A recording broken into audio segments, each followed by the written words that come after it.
Setelah menangkap dan memeriksa dua tersangka pembunuhan adik Bupati Musirawas Utara M. Abadi yang terjadi Selasa malam pekan lalu, polisi menyebut motif tersangka yang merupakan kakak adik itu karena sakit hati pada korban. Peristiwa bermula saat salah satu tersangka Arwandi akan ikut rapat internal yang dilakukan korban bersama adiknya di rumah salah satu warga. Tersangka lalu diusir korban dan dilarang mengikuti rapat tersebut. Tersinggung dan sakit hati, tersangka memanggil kakaknya Aryansyah.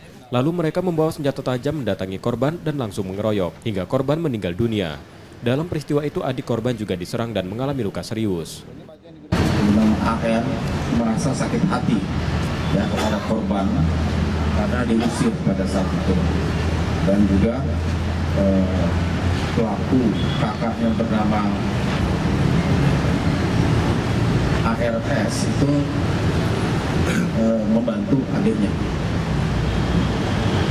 Saat ini dalam catatan kami, tersangka AR merupakan residivis dalam perbuatan tidak mengenakan atau pasal 336 KUHP.